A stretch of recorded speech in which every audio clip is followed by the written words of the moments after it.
గ్రేజర్ అనేది మనం ఊడదీయడం జరిగింది. ఈ గ్రేజర్‌లో మొత్తం టోటల్‌గా మనకి 4 పైపులొచ్చినియి.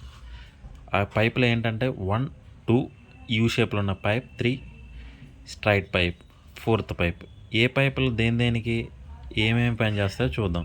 ఈ 2 పైపులనేది ఏంటంటే మనకి థర్మాస్టాట్ 1, 2 ఈ 2 పైపులు. 1, 2 ఇది మనకి యూ షేప్‌లో ఉంది చూసారా? ఈ పైపు. ఈ పైప్ అనేది ఏంటంటే ఈ పైపు వాటర్ అనేది ఇన్లెట్ అవ్వడానికి.